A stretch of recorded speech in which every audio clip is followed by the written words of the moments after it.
I'd just like to introduce everyone. We've got our life members tonight, which a life member is someone that's been fairly dedicated to the club for a many number of years and gone above and beyond, and the club has decided to show their recognition with giving them a life membership, which all four people here have done over the years. I'll start by introducing Mike Gillies.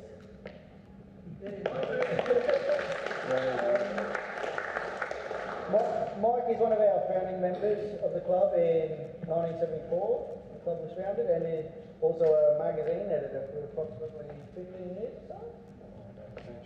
Century. Yeah. Then we have Peter Harburg.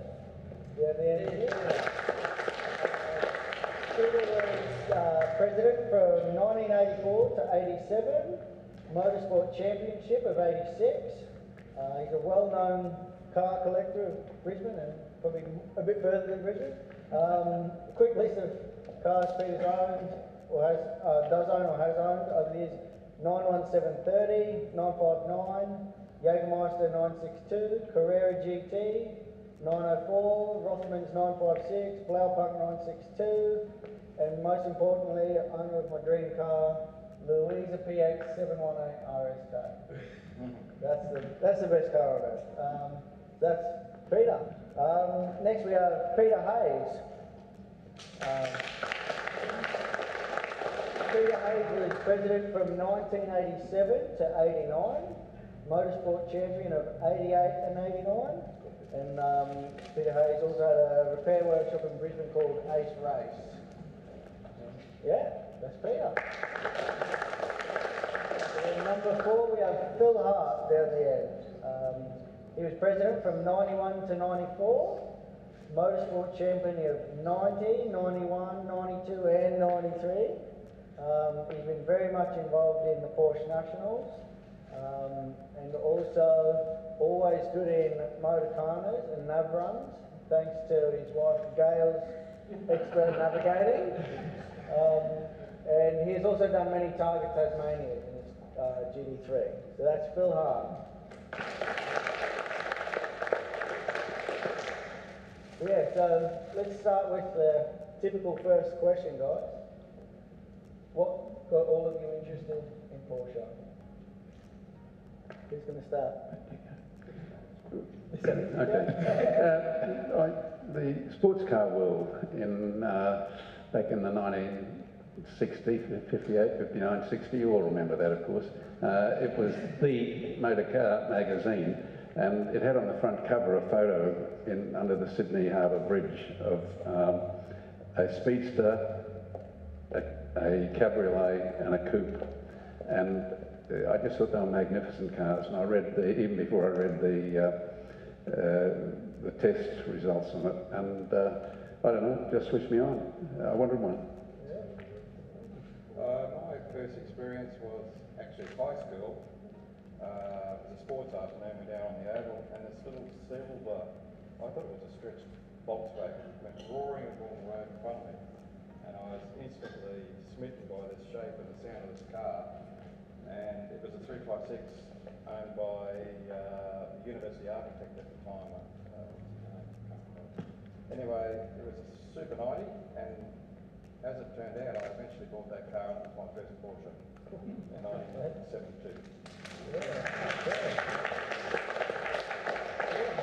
Am I live? Right. I'm not sure why I bought my first Porsche. I looked at an Alpha GTV first over at Toowong, and then where Shepherd's Car Yard, Performance Cars down at, it's gone now, it's a highway, near the hospital, this green 2-litre 911, 2.2 911E sitting there. 10,000, no, they wanted 12, and they claimed it was a 2.4, so when I proved it was a 2.2, I got it for 10. This is 1982. Price of the house then was about 50, so you can sort of equate if it was a good buy or not. I sold it to a club member who flew up from Adelaide after I'd mucked with it. I just ruined the car, but Never mind. And I went back to Adelaide and I've never seen it again. No, I can definitely blame my father. My father worked for a finance company. When I was about 10 years of age, he brought home, it would have been probably 68. He brought home in the early 9/11, I don't remember what, but he only had it for a night. He had to take it in the office the next morning. Took us for a run around the block and that was it. It's like a drug, I was hooked, I had to have it. What was your first Porsche and how old were you when you got it? For me, I was 21 and I got a 356A, a white one, and it was just, you know, everything I wanted. I bought my 356B Super 90 Canary Yellow, as I just said before, in 1970. And your first one, was that? It was the 2.2E. I was 33 and Porsche then ruined my life for about 20 years straight. So you're telling me these guys were 20 and 21 and they didn't ruin the car. You were 33 and you did ruin the car. Well, my whole life became involved in Porsche up until fairly recently. And you, Phil? No, I wasn't a later starter, I was mid-20s. I couldn't afford a 911. I wanted one. 924 Turbo was what I could afford at the time, and I was just going to take it home and love it and polish it. I went out to the track one day to look at these idiots, and there they were flogging there. Beautiful cars around the track. Until I went out there, and I've been doing it ever since, yeah. Peter Haise, you ran a Porsche repair workshop. Tell us a bit about that. It was an accident.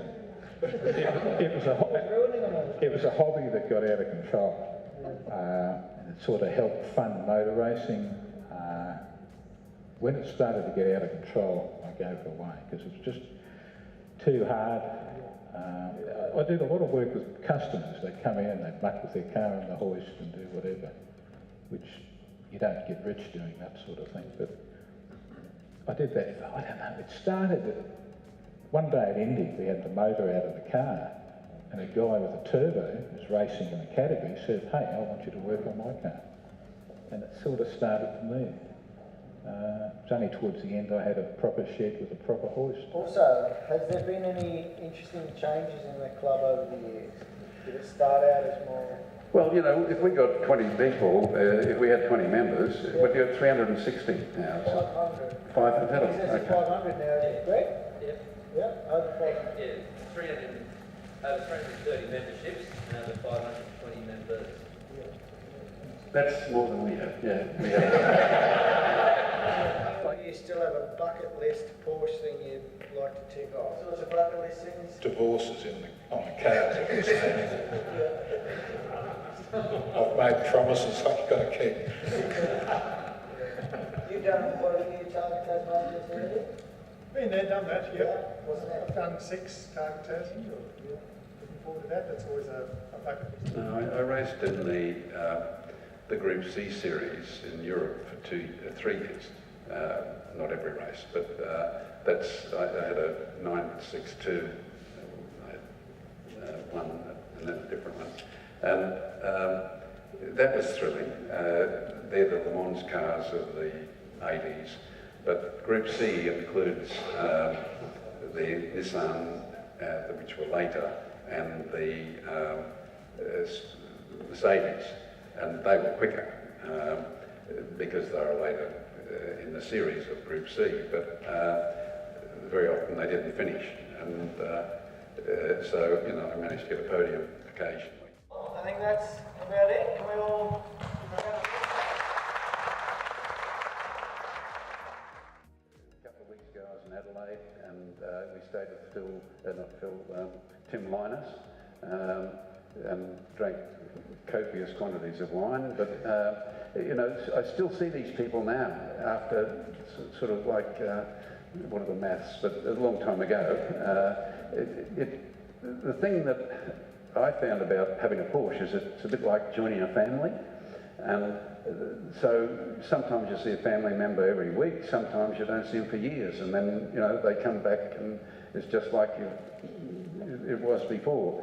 And to me, having a Porsche has really been joining that family.